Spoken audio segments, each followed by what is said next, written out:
बगल वाला हिंदू है या आपके बगल वाला मुस्लिम है, रहना पूरी ज़िंदगी आपको उन्हीं के साथ है, नहीं तो घर बेच के जाना पड़ेगा, यही ऑप्शन। रोड एक्सीडेंट हो रहा है, नशा के गिरफ्त में बच्चे आ रहे हैं, स्माइक वगैरह कितना बुरी चीज़ है।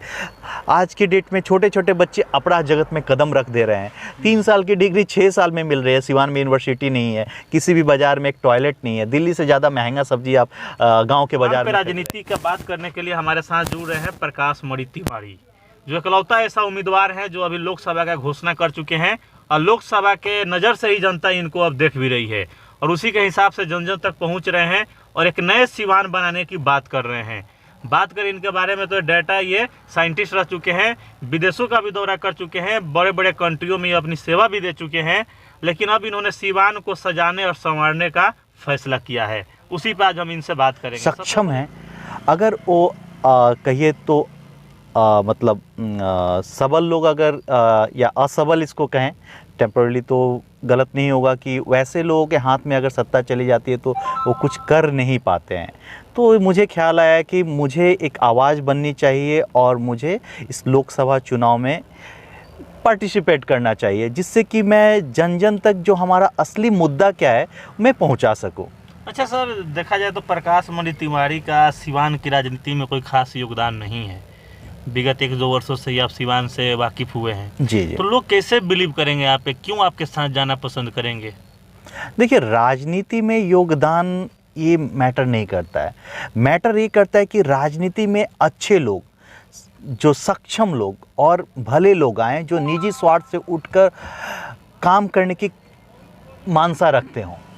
ये ज़रूरी नहीं कि आप राजनीति ही किए और पूरी ज़िंदगी आप गंदी राजनीति किए तो आपका राजनीतिक कैरियर इतना है, ये मैटर नहीं करता है। और रह गई हमारे जो संविधान है, ये हमें अधिकार देता है हर एक भारतीय नागरिक को कि वो किसी भी पद पे वो अपने पार्टिसिपेट कर सकता है, इलेक्शन में पार्टिसिपेट कर सकता है। तो मैं एक स्वतंत्र भारत का नागरिक होने के नाते मैं इसमें पार्टिसिपेट कर रहा हूँ। और अगर आप किसी भी नेता की पृष्ठभूमि उठा के देखेंगे तो ऐसा नहीं कि बहुत सारे लोग यहाँ पे सक्रिय राजनीति में रहे हैं और कहीं बाहर से भी आके लड़ते हैं, तो ये आई थिंक ये मैटर नहीं होना चाहिए। अच्छा सर, देखा जाए तो ये लोकसभा का चुनाव है, प्रधानमंत्री का चेहरा एक महत्वपूर्ण भूमिका निभाता है इसमें, उसके इर्द गिर्द ही जनता वोट करती है। जी। एक इंडिया और एक एनडीए 2 खेमा है और आप अनाउंस कर चुके हैं कि चुनाव लड़ना है, तो जनता कैसे बिलीव करेगी? एक तरफ तो इंडिया रहेगा, एक तरफ एनडीए रहेगा और एक तरफ आप रहेंगे जी, तो कैसे बिलीव होगा जनता को आप पे? देखिए, जनता अभी जो हमारे यहाँ सबसे बड़ी समस्या है, जो वैक्यूम पूरे बिहार में क्रिएट हुआ है, एक स्वच्छ राजनीति की ज़रूरत है हमारे यहाँ। हर कोई सोच रहा है कि हमारे यहाँ एक स्वच्छ राजनीति करने वाला नेतृत्व तो सामने आए, और ये पूरा वैक्यूम है। ये मेरा अपना रिसर्च है, मैं बता रहा हूँ। पूरे बिहार में लोकसभा से लेकर विधानसभा तक आपको ये रिजल्ट देखने को मिलेगा। कोई भी पार्टी अगर अच्छे नेतृत्व को सामने नहीं लाती है तो इस बार जितना मुश्किल है, क्योंकि जनता अपना मन बना चुकी है कि हम तंग आ चुके हैं इन पार्टियों से और हमें एक अच्छा नेतृत्व चाहिए। अच्छा सर, 14 और 19 का चुनाव देखा जाए तो मोदी चेहरा जी काफ़ी बड़ा इम्पैक्ट डाला था लोकसभा चुनाव में जी।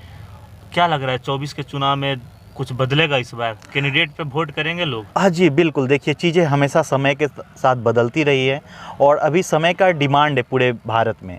जैसे आप देख रहे हैं लोग लोकसभा राज्यसभा में कैसे कैसे बयानबाजी कर रहे हैं, जनता समझ रही है। कोई किसी को गाली दे रहा है, कोई किसी के कास्टिज़म को लेके ये सब चीज़ें जो बंटवारा कर रहे हैं, तो जनता आज के डेट में काफ़ी जागरूक हो चुकी है। हम लोग टेक्नोलॉजी से जुड़ चुके हैं, राइट।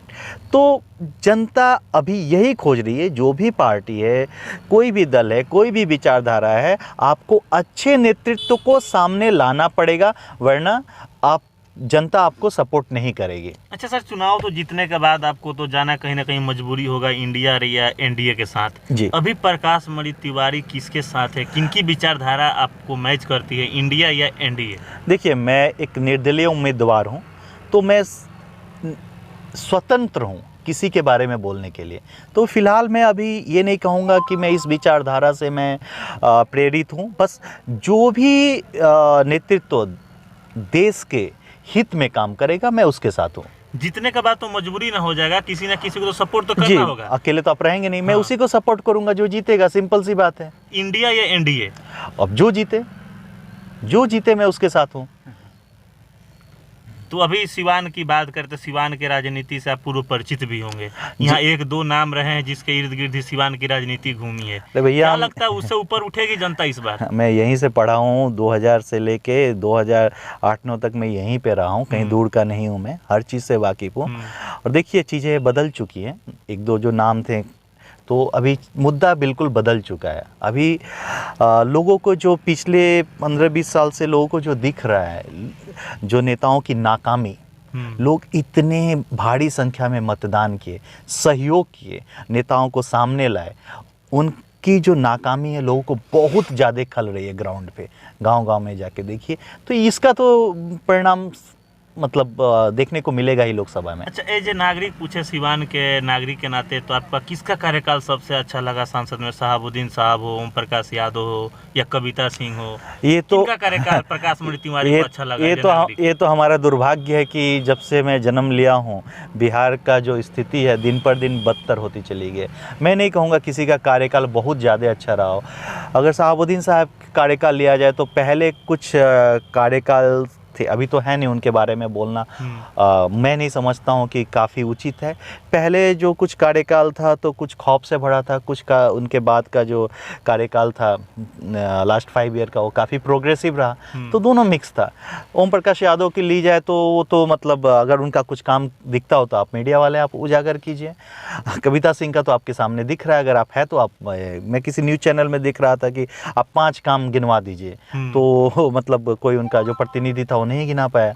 तो मैं ये मानता हूँ कि लोकसभा जो पद है काफ़ी इम्पॉर्टेंट है। इसके जो भी प्रतिनिधि चुन के आए वो काफ़ी मतलब बड़े काम करें। ये नहीं कि आप किसी गली में रोड बनवा दिए, ये लोकसभा प्रत्याशी आप कर सकते हैं, ये ऐड ऑन है, लेकिन आपको बड़े काम के लिए ही जनता चुन के भेजती है कि हमारे यहाँ के जो बड़ी बड़ी समस्याएं हैं, बेरोजगारी हो गया, आपके यहाँ जो लॉ एंड ऑर्डर गड़बड़ हुआ है उस पर आप कंट्रोल कीजिए, चल रोड एक्सीडेंट हो रहा है, नशा के गिरफ्त में बच्चे आ रहे हैं, स्माइक वगैरह कितना बुरी चीज़ है। आज के डेट में छोटे छोटे बच्चे अपराध जगत में कदम रख दे रहे हैं। 3 साल की डिग्री 6 साल में मिल रही है, सिवान में यूनिवर्सिटी नहीं है, किसी भी बाज़ार में एक टॉयलेट नहीं है, दिल्ली से ज़्यादा महंगा सब्जी आप गाँव के बाज़ार में खरीद रहे हैं। तो हर ब्लॉक में कोल्ड स्टोरेज हो, कॉलेजेस हो ब्लॉक वाइज, ये सब मुद्दा है सांसद के लिए। इन सब मुद्दा पे काम करना चाहिए। आपको सोचना चाहिए कि आने वाला 10 साल 5 साल क्या होना चाहिए कि हमारा जो यहाँ से उठ के मेरा सिवान यहाँ जाए। जब आप विजन लेके आइएगा, एक विजन पे काम कीजिएगा, तभी होगा। आपको फैक्ट्रीज डालने पड़ेंगे। तो लोकसभा के प्रत्याशी या जो भी एमपीज़ हैं उनका काम ये होना चाहिए, ये सब काम दिखना चाहिए। मैं नहीं कहता हूँ एक दिन में होगा, 5 साल में आप कुछ किए रहते, नेक्स्ट जो एमपी आए वो 5 साल में कुछ किया रहता। यहाँ पे तो जड़ से ही सफाई किया जा रहा है, जड़ भी उखाड़ के फेंक दिया गया है। तो अच्छा सर, अभी जो अपराध की आप बात कर रहे हैं, विगत कुछ वर्षों में अपराध चरम सीमा पे पहुंचा है, क्या लग रहा है सिवान नेता विहीन हो चुका है? एक मजबूत नेता की तलाश है सिवान को? देखिए, ये तो मैं कह रहा हूँ असबल नेतृत्व की वजह से, नेतृत्व की लापरवाही है या सक्षम नहीं है, माने जो है वो सक्षम नहीं है। सक्षम रहते तो कंट्रोल करते, क्योंकि मतलब बड़े पोजीशन पे है। MP is a very big position. अपने इंडिया का अगर उठाया जाए तो सबसे पावरफुल पोजीशन होता है एमपीज़ का, राइट? आप प्रधानमंत्री बनाते हैं। अब इससे बड़ा पोजीशन नहीं होता है कि आप कहेंगे ये मेरे बस में नहीं है। आप वर्तमान में तो आप केंद्र में भी थे और राज्य में भी थे, तो इसको तो मतलब सिवान को स्वर्ग बनाने का मतलब काम कर सकते थे आप चाहते तो। अच्छा सर, चुनाव के समय देखा जाता है हिंदू मुस्लिम एक बहुत बड़ा इम्पैक्ट डालता है चुनाव में वोटरों के माइंड पे। क्या आग्रह कीजिएगा सिवान की जनता से? देखिए, जनता तो खुद समझदार है और ये सब चीज़ें कुछ मीडिया में कुछ लोग कमेंट डाल के स्पेशली और कुछ लोग बयानबाजी करके मतलब देखिएगा गलत बयान दे के पूरे समाज को बदनाम करते हैं। क्योंकि सिवान ऐसा जगह है, भले बाहर से कितना बदनाम हो, लेकिन अंदरूनी अगर आप देखेंगे हिंदू मुस्लिम का, अब अखड़ा उखड़ा में कुछ चीज़ें पहले होती थी हिंदू मुस्लिम में, नौमी में वो अलग है, कुछ लोग जाके वो सब काम करते थे। लेकिन डे टू डे का अगर लाइफ आप देखेंगे तो जैसे कोई भी मोहल्ला ले लीजिए, कोई ऐसा मोहल्ला नहीं है जहाँ पे हिंदू मुस्लिम सा, दक्षिण टोला शुक्ला टोली सब जगह साइड बाई साइड हिंदू मुस्लिम का घर है। लेकिन मैं इतने साल रहा हूँ वहाँ पे सिवान में, लेकिन मुझे आज तक किसी के साथ फ्रिक्शन या वैसा, क्योंकि हम लोग कंधे से कंधे मिला के रहना, साथ खेलना या मतलब फेस्टिवल सेलिब्रेट करना एक साथ, तो ये कुछ लोग हैं जो मतलब कुछ ज़्यादा मतलब लोगों को हाइपर कर देते हैं, एक्साइटेड कर देते हैं मुस्लिम के नाम पे, मतलब इस्लामाबाद के नाम पे, हिंदुज़म के नाम पे।